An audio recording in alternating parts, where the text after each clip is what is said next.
Hi friends, welcome to my channel. ఈరోజు మనము green egg curry ఎలా ప్రిపేర్ చేసుకోవాలో చూద్దాం. ఒకసారి ఇలా ట్రై చేయండి, చాలా టేస్టీగా ఉంటుంది కర్రీ అనేది.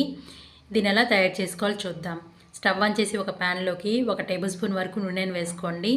ఇందులోకి ఒక ఉల్లిగడ్డను కట్ చేసి వేసుకోండి, అలాగే ఒక టమాటాను కూడా కట్ చేసి వేసేసుకోండి. అల్లాన్ని ఇలా ముక్కలు కట్ చేసి వేసుకోండి. ఒక 5 వెల్లుల్లిపాయలు, చిన్న చెక్క, 3 యాలకులు, ఒక 3 లవంగాలు, ఒక 6-7 జీడిపప్పులు వేసుకోండి. ఒక 12 వరకు పచ్చిమిరపకాయలు అనేవి వేసుకోండి. మనం ఈ కర్రీలో కారం అనేది యూజ్ చేయమండి, పచ్చిమిరపకాయలతో కారం సరిపోవాలి. పచ్చిమిరపకాయలు అనేవి మీరు తినే కారాన్ని బట్టి వేసుకోండి, సరిపోతుంది. ఇందులోకి ఒక 1/2 టేబుల్ స్పూన్ వరకు మిరియాలు వేసేసుకొని ఇవన్నీ ఒకసారి బాగా కలిపేసుకొని వీటిని బాగా మగ్గనివ్వండి.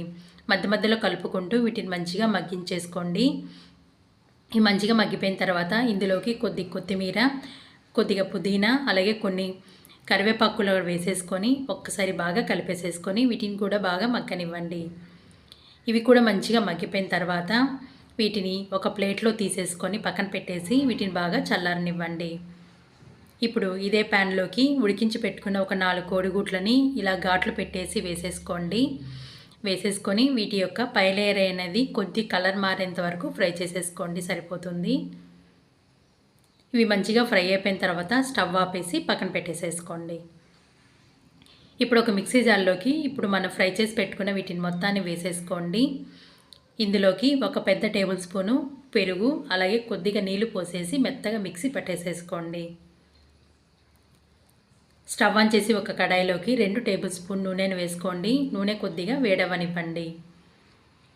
నూనె వేడైన తర్వాత ఇందులోకి ఒక బిర్యానీ ఆకు, ఒక 2 యాలకులు, ఒక 2 లవంగాలు వేసేసుకొని కొద్దిగా షాజీర కూడా వేసుకొని వీటిని కొద్దిగా ఫ్రై అవనివ్వండి. ఇవి కొంచెం ఫ్రై అయిపోయిన తర్వాత ఇందులోకి మనం మిక్సీ పట్టి పెట్టుకున్న ఈ మసాలా పేస్ట్ని కూడా వేసేసుకొని ఒక్కసారి బాగా కలిపేసేసుకోండి. ఇలా మంచి కలిపేసేసుకొని వీటిని 1 నిమిషం పాటు ఫ్రై చేసుకోండి. ఇప్పుడు ఇందులోకి కొద్దిగా పసుపు, అలాగే కర్రీకి సరిపడా ఉప్పు అనేది వేసేసుకొని 1 టేబుల్ స్పూన్ వరకు ధనియాల పొడి, 1/2 టేబుల్ స్పూన్ కొబ్బరి పొడి వేసేసుకొని ఇవన్నీ కలిసేలాగా ఒక్కసారి బాగా కలిపేసేసుకోండి. ఇలా మంచి కలిపేసేసుకున్న తర్వాత దీనిలో ఉన్న ఆయిల్ అనేది పైకి వచ్చేంత వరకు మధ్య మధ్యలో కలుపుకుంటూ దీన్ని మంచిగా ఫ్రై చేసుకోండి. ఇలా ఆయిల్ మొత్తం సపరేట్ అయ్యేంత వరకు దీన్ని మగ్గించేసుకున్న తర్వాత ఇందులోకి కర్రీకి సరిపడా నీళ్ళు అనేవి పోసేసుకోండి. దీన్ని ఒక్కసారి కలిపేసేసుకొని ఇందులోకి మనం ఫ్రై చేసి పెట్టుకున్న కోడిగుడ్లని వేసేసుకోండి. ఈ మసాలా అంతా ఈ కోడిగుడ్లకు పట్టేలా ఒక్కసారి బాగా కలిపేసేసుకొని మూత పెట్టేసి ఒక 3 నిమిషాలు మగ్గనివ్వండి.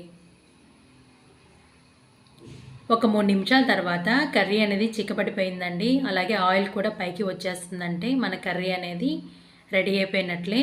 ఇందులోకి కొద్ది కసూరి మేతి వేసేసుకొని ఒక్కసారి బాగా కలిపేసేసుకొని 1 నిమిషం తర్వాత స్టవ్ ఆపేసుకొని సర్వ్ చేసేసుకోండి. ఒకసారి ఇలా ట్రై చేయండి, చాలా టేస్టీగా ఉంటుంది. ఇది అన్నం, చపాతి ఎందులోకైనా చాలా బాగుంటుందండి. Thank you for watching. Please like, share, subscribe my channel.